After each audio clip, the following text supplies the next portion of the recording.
नमस्कार। देश प्रदेश की खबरों में आप सभी का स्वागत है। आपके साथ मैं हूं सचिन वर्मा। खबरों की शुरुआत करेंगे। देहरादून में मुख्यमंत्री पुष्कर सिंह धामी ने प्रदेश के पहले मुख्यमंत्री स्वर्गीय नित्यानंद स्वामी की जयंती के अवसर पर उनके चित्र पर श्रद्धासुमन अर्पित किए।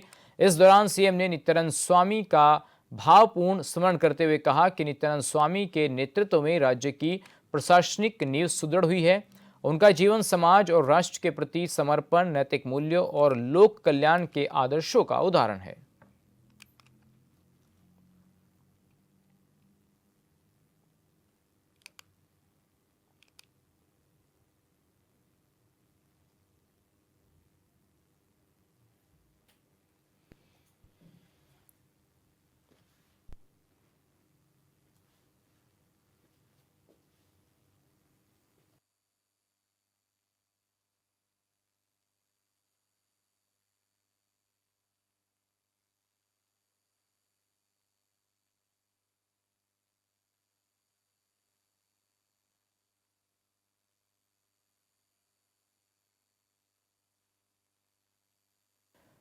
तो आप तस्वीरें देख सकते हैं। मुख्यमंत्री पुष्कर सिंह धामी जो पहले मुख्यमंत्री बने थे उत्तराखंड के, नित्यानंद स्वामी, उनको श्रद्धांजलि देते हुए उनकी जयंती पर और तस्वीरों पर पुष्पांजलि अर्पित कर उन्हें श्रद्धांजलि दी गई। राष्ट्र के प्रति जो उनका समर्पण रहा है उसको याद किया गया। पहले मुख्यमंत्री नित्यानंद स्वामी की जो जयंती थी उस पर मुख्यमंत्री पुष्कर सिंह धामी श्रद्धांजलि अर्पित करते हुए और जो सेवा का भाव रहा है राष्ट्र के निर्माण में, प्रदेश के निर्माण में, और जो ऐतिहासिक फैसले उन्होंने अपने शासनकाल में लिए हैं, उनके फैसले सदैव आने वाली पीढ़ी को एक प्रेरणा देते रहेंगे। फिलहाल बढ़ते हैं आगे। देहरादून मुख्य सेवक सदन में मंथन 2025 का 5वां राष्ट्रीय नेता शिखर सम्मेलन का आयोजन किया गया, जिसमें सीएम पुष्कर सिंह धामी ने मुख्य अतिथि के रूप में शिरकत की। ये कार्यक्रम बिजनेस उत्तरदायिनी संस्था की ओर से आयोजित किया गया था, जिसमें मुख्यमंत्री ने बीजेपी सरकार की उपलब्धियां गिनाते हुए कहा कि पीएम मोदी के नेतृत्व में देश तेजी से विकास कर रहा है।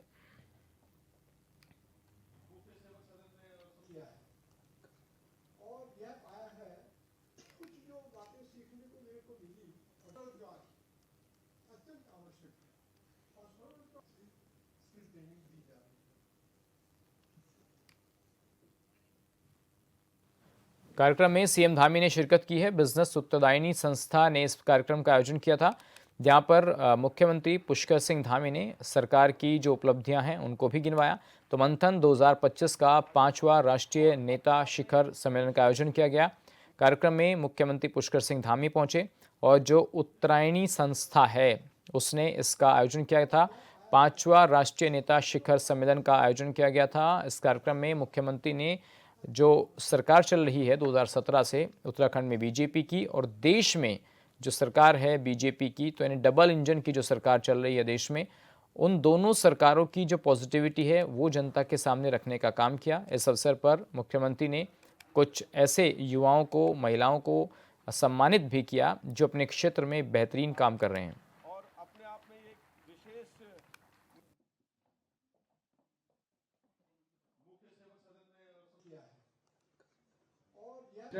भारत माता की बिजनेस उत्तरायणी संस्था द्वारा आयोजित मंथन 2025 के इस अवसर पर मंच पर आसीन श्रीमती विनोद उनियाल जी, हमारी उद्यमिता विभाग की अध्यक्ष, श्री वीरेंद्र सेमवाल जी, हमारे उत्तराखंड सरकार के दर्जाधारी गंगा बिष्ट जी, कर्नल डॉक्टर डीपी डिमरी जी, सलाहकार एचआरडी मंत्रालय भारत सरकार, श्रीमती मधु भट्ट जी, गीता खन्ना जी, और इस सब कार्यक्रम का संस्थापक करने वाले अध्यक्ष और इसके संस्थापक श्री नीरज बावड़ी जी, पांगती जी, सुनील नियाल जी, और सभी आए हुए हमारे पूरे अनेक देश भर के अनेक स्थानों से आए हुए सभी हमारे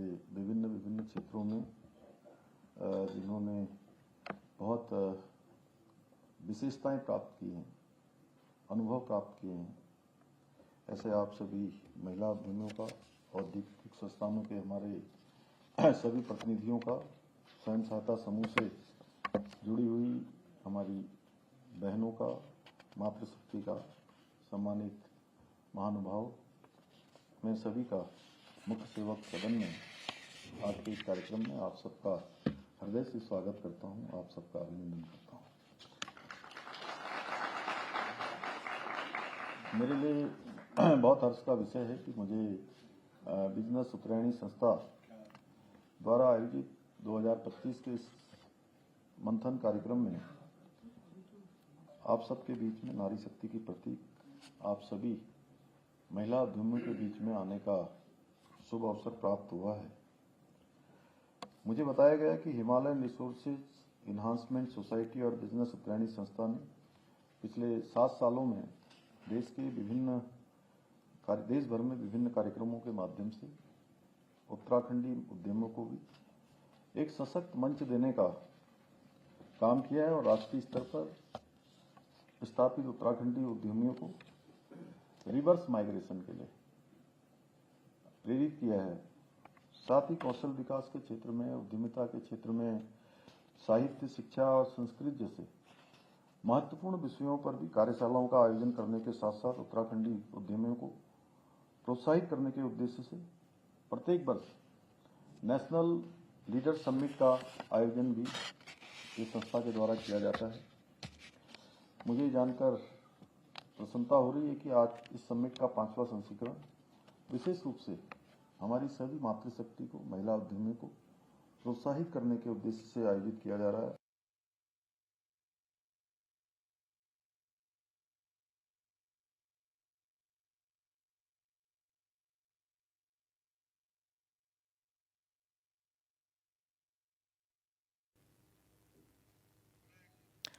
तो आपने सुना यहाँ पर मुख्यमंत्री पुष्कर सिंह धामी किस तरीके से जो कार्यदायी संस्था है उसके जो कार्य हैं उनका उल्लेख भी मुख्यमंत्री पुष्कर सिंह धामी ने यहाँ पर किया और कार्यक्रम में शिरकत करने के लिए यहाँ पर मुख्यमंत्री पहुँचे थे। जो उत्तरदायिनी संस्था है उसने इस कार्यक्रम का आयोजन किया। बतौर मुख्य अतिथि यहाँ पर पहुँचे थे सीएम पुष्कर सिंह धामी। निरंतर काम कर रही है, चाहे महिलाओं को संसद और विधानसभाओं में 33% का आरक्षण देना हो, बेटी बचाओ बेटी पढ़ाओ अभियान हो, बेटियों की शिक्षा सुरक्षा को प्राथमिकता देना हो, या उज्ज्वला योजना के द्वारा महिलाओं को कठिन परिस्थितियों में चूल्हे के धुएं से मुक्ति दिलाना हो, जन धन योजना के द्वारा पहली बार बहनों को बैंकिंग प्रणाली से जोड़ना हो, स्टार्टअप योजना के माध्यम से लाखों महिलाओं को एंटरप्रेन्योर बनाना हो, लखपति दीदी योजना के द्वारा आत्मनिर्भर बनाना हो, या ट्रिपल तलाक जैसी कुप्रथा को समाप्त करना हो। ऐसे अनेक निर्णयों के माध्यम से आदरणीय मोदी जी ने मातृशक्ति का सम्मान सुनिश्चित करने का ऐतिहासिक काम किया है। आज आदरणीय प्रधानमंत्री जी के नेतृत्व में नए भारत की नारी शक्ति प्रत्येक क्षेत्र में अपनी मजबूत उपस्थिति दर्ज करा रही है। आज कोई ऐसा क्षेत्र नहीं है जहां महिलाओं की सशक्त भागीदारी न हो। आज महिलाएं उद्योग से लेकर कला तक, शिक्षा से लेकर विज्ञान तक और खेल से लेकर अनुसंधान तक, अंतरिक्ष की ऊंचाइयों से लेकर ओलंपिक के मंच तक और राजनीति से लेकर सेना के मोर्चे पर अपनी अलग पहचान बना रही हैं। आज महिलाएं अपने परिश्रम से, कौशल से और नेतृत्व क्षमता के बल पर जहां एक और बड़े बड़े औद्योगिक संस्थानों की प्रमुख बनकर उन्हें बुलंदियों पर पहुंचाने का काम कर रही हैं, वहीं स्टार्टअप के क्षेत्र में भी बहुत महत्वपूर्ण योगदान महिलाएं दे रही हैं। आदरणीय प्रधानमंत्री जी के मार्गदर्शन में और उनके सहयोग से हमारी सरकार भी राज्य के अंदर मातृशक्ति के कल्याण के लिए पूरी तरह से समर्पित होकर कार्य कर रही है। हमने शिक्षा, स्वास्थ्य और उद्यमिता और स्वरोजगार जैसे क्षेत्रों में महिलाओं की अधिक से अधिक भागीदारी सुनिश्चित करने का प्रयास किया है। इसी क्रम में हमारी सरकार के द्वारा उत्तराखंड राज्य ग्रामीण आजीविका मिशन के माध्यम से प्रदेश की ग्रामीण महिलाओं को आत्मनिर्भर बनाने का कार्य किया जा रहा है। इसके साथ ही सशक्त बहना उत्सव योजना, मुख्यमंत्री महिला स्वयं सहायता समूह सशक्तिकरण योजना के माध्यम से हमने राज्य की मातृशक्ति को नए अवसर और शक्ति प्रदान करने का काम भी किया है। हमारी सरकार मुख्यमंत्री उद्यमशाला योजना के अंतर्गत महिला समूह द्वारा निर्मित उत्पादों को एक ब्रांड के रूप में स्थापित करने का, उनको विकसित करने का काम भी कर रही है, जिसके लिए हमने इन उत्पादों की एक विशिष्ट पहचान सुनिश्चित करने हेतु एक विशेष लोगो भी जारी किया है। इसके साथ ही 15,000 से अधिक महिला उद्यमियों को, स्वयं सहायता समूह और लखपति दीदियों को इंक्यूबेशन की सुविधा भी हम प्रदान कर रहे हैं। इसके अंतर्गत उन्हें व्यावसायिक कौशल प्रशिक्षण, कानूनी एवं लाइसेंसिंग सहयोग, को वर्किंग स्पेस, निवेश सहायता, स्थानीय से लेकर वैश्विक स्तर तक विपणन के लिए एक मजबूत नेटवर्क उपलब्ध कराया जाएगा। आदरणीय प्रधानमंत्री जी के नेतृत्व में वोकल फॉर लोकल और लोकल टू ग्लोबल की पहल के अंतर्गत लखपति दीदी के संकल्प को साकार करने के लिए तथा हमारे स्थानीय उत्पादों को वैश्विक पहचान दिलाने के लिए हमने हाउस ऑफ हिमालय नाम से अम्ब्रेला ब्रांड की शुरुआत भी की है, जिसके अंतर्गत हम उच्च गुणवत्ता वाले उत्पादों को विभिन्न ई कॉमर्स। चलिए बढ़ते हैं आगे, बात हरिद्वार की करेंगे। हरिद्वार में भीम आर्मी और आज़ाद समाज पार्टी के कार्यकर्ताओं ने जय मैक्सवेल हॉस्पिटल बहादुराबाद का घेराव किया। दादोपुर गोविंदपुर निवासी ने आरोप लगाया कि शुक्रवार देर शाम उन्होंने अपनी पत्नी को पैर की हड्डी टूटने के इलाज के लिए हॉस्पिटल की इमरजेंसी में भर्ती कराया था, जहां टेस्ट रिपोर्ट के नाम पर 23,000 रुपये खर्च करवाने के बाद स्टाफ ने बताया कि हड्डी के डॉक्टर 1 जनवरी के बाद ही आएंगे और तभी ऑपरेशन किया जाएगा। साथ ही ये भी कहा गया है कि आयुष्मान कार्ड भी 1 जनवरी से ही मान्य होगा। अस्पताल प्रबंधन ने एक दिन का रूम चार्ज, दवाइयों समेत 12,000 रुपये प्रतिदिन बताया। आज़ाद समाज पार्टी के प्रदेश महासचिव तेज प्रताप सैनी ने आरोप लगाया कि इस अस्पताल में इस तरह की घटनाएं आए दिन होती रहती हैं। उन्होंने कहा कि पीड़ित इलाज कराने आया था, लेकिन उससे इलाज और टेस्ट रिपोर्ट के नाम पर 23,000 रुपये लिए गए और ऑपरेशन के लिए 1 जनवरी तक भर्ती रहने को कहा गया। उन्होंने चेतावनी दी कि जब डॉक्टर और अस्पताल स्टाफ पीड़ित से माफी नहीं मांगते और खर्च किए गए रुपए वापस नहीं लौटाते, तब तक धरना प्रदर्शन जारी रहेगा। मैं परसों सुबह 10 ट्रीटमेंट आपको डॉक्टर मिल रहा है या फिर नहीं मिल रहा? डॉक्टर दे रहे हैं? दोपहर तक तो सब ठीक चल रहा था। दोपहर के बाद से अभी कोई भी दवाई लगाने के लिए नहीं आया। आपको अभी क्या दिक्कत हो रही है? अभी मैं पेट दर्द और उल्टी की वजह से एडमिट हुआ कोई था। आपको स्टाफ या डॉक्टर देखने आया है? पता नहीं, अभी भाई आया था, वो बता रहा नीचे कुछ हंगामा चल रहा, जिसकी वजह से डॉक्टर शायद डर के मारे भाग गए हैं या छुपे हुए हैं शायद। अगर डॉक्टर छुपे हुए हैं, मरीज को अगर जितने पेशेंट यहाँ पड़े हैं उनको कोई दिक्कत होगी, कौन जिम्मेदार है? जो हंगामा कर रहे हैं उनकी जिम्मेदारी है। तो इसमें आप किसकी लापरवाही मानते हैं? ये मरीज जिसका भी अगर कोई भी केस है, उनको खुद समझना चाहिए कि और भी पेशेंट अस्पताल में एडमिट हैं, वो अपने पेशेंट का इलाज करवाएं, ना कि यहाँ राजनीतिक मुद्दा बनाए, क्योंकि और भी मरीजों की देखभाल होनी है और कोई भी डॉक्टर भी नहीं कर पा रहे हैं फिलहाल। फातिमा परवीन, सलेमपुर, दादोपुर। मुझे आराम ही नहीं मिला। मैं जब से आई मेरे पैर में बहुत तकलीफ है, बहुत परेशानी है, बहुत दर्द है। बस ये नहीं मुझे मालूम कौन आया कौन नहीं। ये छोटे छोटे डॉक्टर ही आ रहे थे बस। तो अभी कुछ आराम नहीं है मेरे पैर में, बहुत तकलीफ है। मेरा नाम जावेद अहमद है। मैं ग्राम दादोपुर सलेमपुर का रहने वाला हूँ। मामला ये है, इस अस्पताल के जय मैक्सवेल हॉस्पिटल के पहले भी कई मामले आ चुके हैं, बल्कि एक मामला मेरे साथ खुद गुजरा है आज से 1 महीना पहले। उसमें यह हुआ था, मेरी मम्मी को एकदम तबीयत खराब हुई तो मैं तुरंत जय मैक्सवेल हॉस्पिटल में इमरजेंसी में एडमिट करवाया और करवाने के बाद लगभग 2 घंटे हो गए, मेरी मम्मी होश में नहीं आई और जो मेरी वाइफ थी वो बेंच पर बैठ गई। बेंच पर बैठने के बाद डॉक्टर प्रशांत कुमार आता है। आते ही मेरी वाइफ के साथ में अब शब्द का उपयोग करता है और उसे कहता है कि गंवार, तुम्हें यही तमीज सिखाई गई है, तुम्हारे माँ बाप ने तुम्हें यही तमीज सिखाई है, बाहर निकलो यहाँ से। इस तरीके का उन्होंने अपनी जुबान का उपयोग किया। मैंने उससे कहा, डॉक्टर साहब मुझे तो ऐसा लगता है कि आप ही के माँ बाप ने आपको तमीज नहीं सिखाई। अगर आपको तमीज सिखाई होती तो शायद आप एक महिला के साथ में इस तरीके के अब शब्द का उपयोग नहीं करते। देखो, ये मैक्सवेल हॉस्पिटल है और लगातार इसमें मरीज जो आते हैं उनके साथ में लूट मचाई की जाती है। डॉक्टर इनके पास नहीं है, कंपाउंडर से इलाज करा रहे हैं। कोई भी डॉक्टर इनके जो आ रखे हैं वो सारे छुट्टी बजा रखे हैं।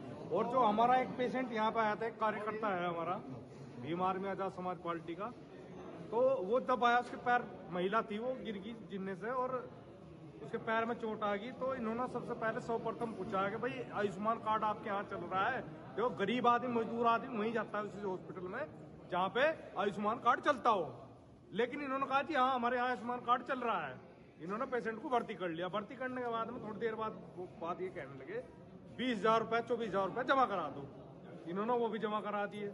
उसके बाद 1-1.5 घंटे बाद ये कहने लगे उसका ऑपरेशन होगा। इन्होंने कहा जी ठीक है कर दो। कहने लगे जी डॉक्टर नहीं है, वो होगा ऑपरेशन 1 तारीख में। भाई चाहे मरीज मर जाए, इंस्पेक्शन हो जा, कुछ हो जाए, उसके पैर में दिक्कत। तो ये स्थिति है अस्पतालों की। हरिद्वार का ये पूरा मामला हम आपको दिखा रहे हैं, जहां पर मैक्सवेल हॉस्पिटल में किस तरीके से पीड़ित आए और इलाज के नाम पर उनसे पैसे ले लिए गए। और जब डॉक्टर की बारी आई तो कहा कि भाई डॉक्टर तो 1 जनवरी के बाद से आएंगे। लेकिन हैरानी की बात यह है कि 12,000 रुपये का खर्च भी बता दिया गया। 23,000 रुपये टेस्ट के नाम पर जमा करवा लिए गए। लेकिन पीड़ित का क्या हाल है, परिजनों का क्या हाल है, वो आपने सुन लिया। और ये तस्वीर हम आपको दिखा रहे हैं Jaya Maxwell hospital Haridwar district की, जहां पर अब आम लोगों का गुस्सा और भीम आर्मी आजाद समाज पार्टी के कार्यकर्ताओं ने घेराव शुरू कर दिया है। पीड़ित से माफी न मांगने और खर्च किए गए रुपए वापस जब तक नहीं मिलेंगे तब तक ये आंदोलन जारी रहेगा। तो इलाज और टेस्ट के नाम पर 23,000 रुपये वसूलने का मामला सामने आया है। ये स्थिति प्राइवेट हॉस्पिटल्स की है कि वो अपने मनमाने तरीके से किसी भी ढंग से सिर्फ पीड़ितों से पैसा वसूलने का काम कर रहे हैं। आयुष्मान कार्ड को लेकर भी बड़ा दावा किया जाता है कि आयुष्मान कार्ड से मुफ्त इलाज कर रहे हैं हॉस्पिटल, सरकार तो सुविधाएं दे रही हैं। लेकिन जब बात उनके पैसों को पीड़ितों तक पहुंचाने की आती है तो फिर बीच में ऐसे सरकारी हॉस्पिटल्स तो नहीं है, लेकिन ये प्राइवेट जो हॉस्पिटल हैं वो किस तरीके से बिहेव करते हैं पेशेंट्स के साथ, वो आप इस वीडियो में तस्वीरों में देख सकते हैं। और पीड़ितों ने क्या कुछ बताया, क्या सच्चाई सामने आई, डॉक्टर्स का क्या बिहेवियर रहा है, वो तमाम चीज़ें आपने देख ली होंगी। तो यहाँ हरिद्वार का जया मैक्सवेल हॉस्पिटल है जहाँ पर पीड़ित के साथ बदतमीजी की गई और डॉक्टर को इस बात से कोई गुरेज भी नहीं है कि जिस तरीके का व्यवहार उन्होंने किया उस पर उन्हें कोई गिला शिकवा नहीं है। लोगों ने तो कह दिया कि जब तक माफ़ी नहीं मांगेंगे डॉक्टर साहब और पैसे वापस नहीं होंगे तब तक आंदोलन जारी रहेगा। तो आयुष्मान कार्ड जो है वो 1 जनवरी से ही मान्य होगा। आयुष्मान कार्ड आपको पता ही है 5 लाख तक जो है वो बीमारी के लिए सेंट्रल गवर्नमेंट जो पीड़ित होते हैं, जो बीमार होते हैं, पेशेंट्स हैं, उनको मुहैया कराए जाते हैं ये आयुष्मान कार्ड। लेकिन जब उनको प्राइवेट हॉस्पिटल्स में चलाने की बात आती है तो फिर कहीं ना कहीं पेशेंट्स को भटकाए भरे जो हैं वो बहाने बनाए जाते हैं। तो भीम आर्मी और आज़ाद समाज पार्टी के कार्यकर्ताओं ने हॉस्पिटल का घेराव किया है। अब उनका ये मानना है कि पीड़ित से माफ़ी मांगी जाए और जो खर्च किए गए रुपए हैं उनको वापस किया जाए। तो इलाज और टेस्ट के नाम पर 23,000 रुपये पेशेंट से लिए गए। परिजनों से पैर का इलाज कराने के लिए महिला यहाँ पर आई थी और महिला ने क्या बयान दिया है वो आपने इस रिपोर्ट में सुना भी होगा। तो सवालों से एक बार फिर घिरा हुआ है जया मैक्सवेल हॉस्पिटल। टेस्ट के नाम पर 23,000 रुपये जमा करवा लिए गए पहले ही और आगे कोई कार्रवाई नहीं हुई है। अब देखिए 1 जनवरी के बाद ऑपरेशन कराने की बात कही गई।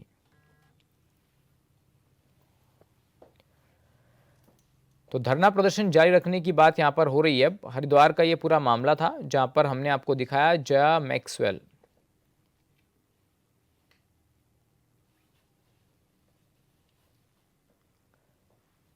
तो ये स्थिति है प्राइवेट हॉस्पिटल्स की कि पैसे से उनको ज़्यादा प्रेम है बजाय जो पेशेंट्स हैं उनकी सेफ्टी और सिक्योरिटी के। प्रवेश राय हमारे साथ हमारे सहयोगी जुड़ेंगे और वो जानकारी देंगे कि आखिर जो ये हॉस्पिटल है जया मैक्सवेल इस तरीके से विवादों में क्यों घिरा रहता है। प्रवेश, जिस तरीके से हमने पूरी खबर देखी, पीड़ित के बयान भी सुने, उसको देखकर तो ये लगता है कि हॉस्पिटल की जो मंशा है वो जो पेशेंट्स आते हैं उनसे पैसे इकट्ठा करने की है बजाय इलाज करने की। जी सचिन, मैं आपको बता दूं कि जिस तरीके से ये हॉस्पिटल में कोई पहला मामला सामने नहीं आया है। जी, हरिद्वार स्थित भादराबाद क्षेत्र में जया मैक्सवेल हॉस्पिटल है और इस वक्त जो जिन पीड़ितों की ये शिकायत है वो पीड़ित सलेमपुर दादूपुर के रहने वाले हैं जो कि रानीपुर विधानसभा में पड़ता है।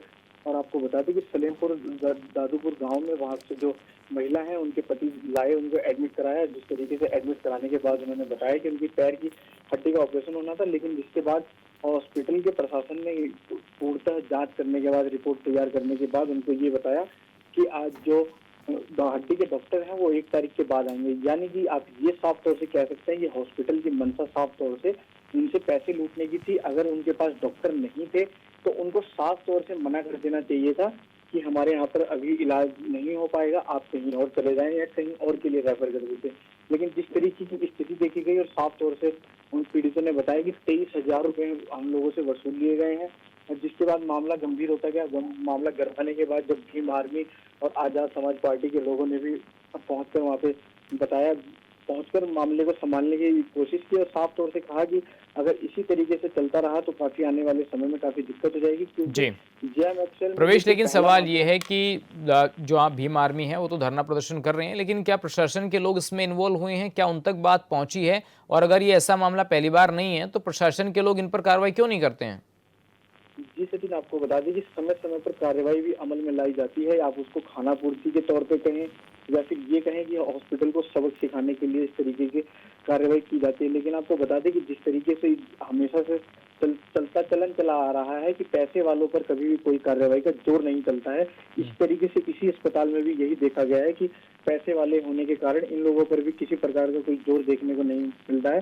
जिस तरीके से लगातार ऐसे हॉस्पिटल में लगातार ऐसे मामले सामने आते रहते हैं और यही वो वजह है जिस वजह से हॉस्पिटल का प्रशासन लगातार सुर्खियों में बना हुआ है। तो प्रवेश, जिस तरीके से हमने देखा कि भीम आर्मी के लोग, आजाद समाज पार्टी के लोग ये कह रहे हैं कि भाई डॉक्टर माफी मांग ले और जो पैसा है उसको रिफंड कर दे तो बात निपट जाएगी, तो लेकिन इसके अपेक्षा हम देख रहे हैं कि डॉक्टर्स जो हैं उल्टी भाषा बोल रहे हैं। कोई असर उनके ऊपर नहीं हो रहा है इस चीज का?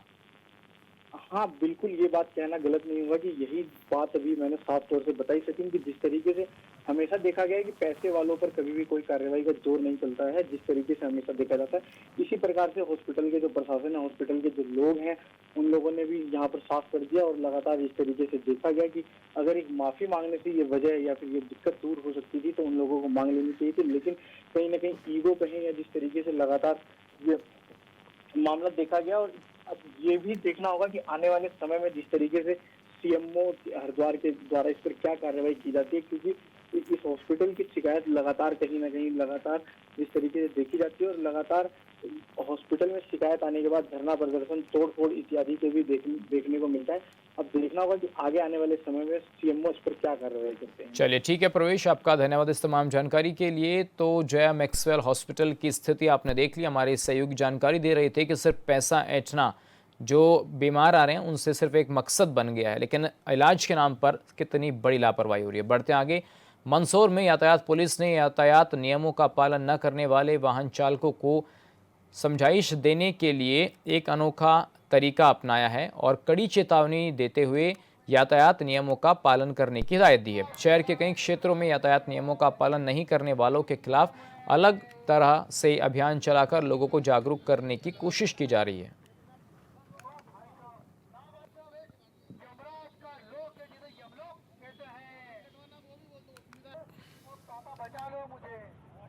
हम लोग यातायात जागरूकता को लेकर एक अभियान चला रहे हैं। निरंतर हमारे अलग अलग इवेंट्स जारी हैं। आज हमने यमराज के कॉस्ट्यूम में बुलाया है और हम लोग आम जनता को हेलमेट पहनने के लिए प्रति अवेयर करना चाहते हैं और सभी से निवेदन करते हैं कि अवश्य हेलमेट पहने, नाबालिग बच्चों को वाहन न चलाने दें, शराब पीकर वाहन न चलाएं और साथ ही तेज़ रफ्तार से वाहन न चलाएं। इसके प्रति हमने एक छोटा सा नाट्य रूपांतरण चौराहे पर कर रहे हैं जो यमराज के कॉस्ट्यूम में है, जो लोगों को यातायात तो आपने देखा किस तरीके से जो ट्रैफिक नियम है उसको पालन कराने के लिए पुलिस की ये नई पहल देखने को मिली। हमारे सहयोगी ललित शंकर हमारे साथ जुड़ गए मंदसौर से। ललित, जिस तरीके से ट्रैफिक नियमों के पालन कराने के लिए अक्सर पुलिस तत्पर रहती है, उसके लिए अलग अलग तरीके के अभियान भी चलाए जाते हैं, लेकिन ये जो अलग तरीका हम देख रहे हैं मंदसौर पुलिस का, कितना रिजल्ट आ रहे हैं, इससे कितना फ्रूटफुल हो रहा है? बिल्कुल सचिन, दरअसल मंदसौर जिले की यातायात पुलिस क्योंकि बेहतरीन यातायात जागरूकता अभियान अभी चल रहा है फिलहाल, तो वो नए नए अलग अलग तरीके से जो लोग हैं उनको यातायात के बारे में जागरूक करने का काम कर रही है। तो ऐसा ही एक दरअसल नया दिख रहा है जो यमराज का एक रूप धारण युक्ति पहुंचता है, और वह जो लोग गाड़ी बाइक चला रहे हैं या उनको जागरूक करने के लिए वह खुद यमराज बनकर लोगों को जागरूक कर रहा है, क्योंकि वो एक तरह से लोगों को जागरूक करना वाकई में सही बात है, क्योंकि यातायात पुलिस लगातार अपनी जो सेवा है वो देती रहती है, रोडों पर हो या कहीं भी हो, वो लगातार जागरूक करने का काम करती है। विशेषकर दिसंबर का महीना होता है जिसमें सप्ताह यातायात अभियान चला जाता है। इसी कड़ी में जो यातायात प्रभारी है उनके द्वारा एक युवक को यमराज बनाया जाता है, और जो बाइक सवार है, चालक है, गाड़ी वाले हैं, उनको समझाई देने का काम किया जाता है। आप ये जो विजुअल दिख रहे हैं, इस विजुअल में आप देख सकते हैं कि कैसे वो जो यमराज बनकर एक युवक लोगों को समझाई दे रहा है। कहीं ना कहीं ये जो मंदसौर पुलिस का ये अलग अंदाज कहीं कहीं लोगों का दिल छू रहा है। ठीक है, चलिए ललित शंकर, आपका फिलहाल धन्यवाद इस तमाम जानकारी के लिए। तो आपने देखा मंदसौर पुलिस का ये नया अंदाज, जैसे हमारे सहयोगी बता रहे थे कि लोगों के दिलों को छू रहा है। बढ़ते आगे, देहरादून के सेलाकुई में नस्लीय टिप्पणी का विरोध करना छात्र को भारी पड़ गया। करीब 2 हफ्ते तक अस्पताल में जिंदगी और मौत से जूझने के बाद त्रिपुरा के छात्र अंजेल चकमा ने दम तोड़ दिया। दरअसल जिज्ञासा यूनिवर्सिटी में MBA फाइनल ईयर का छात्र अंजेल चकमा अपने भाई के साथ सेलाकुई बाजार गया था। आरोप है कि कुछ युवकों ने उसके चेहरे और भाषा को लेकर आपत्तिजनक नस्लीय टिप्पणी की। जब अंजेल और उसके भाई ने इसका विरोध किया तो आरोपियों ने दोनों पर जानलेवा हमला कर दिया। अंजेल को इतनी बेरहमी से पीटा गया कि वो मौके पर ही बेहोश हो गया। गंभीर हालत में उसे अस्पताल में भर्ती कराया गया, जहां करीब 2 हफ्ते तक इलाज चलने के बाद अब उसने दम तोड़ दिया। वहीं पुलिस ने मामले में त्वरित कार्रवाई करते हुए अब तक 5 आरोपियों को हिरासत में लिया, जिनमें 2 नाबालिग बताए जा रहे हैं। पहले इस मामले में मारपीट की धाराओं में केस दर्ज था, लेकिन छात्र की मौत के बाद अब हत्या की धारा भी जोड़ दी गई है। घटना में शामिल एक आरोपी अभी फरार है, जिसकी तलाश की जा रही है।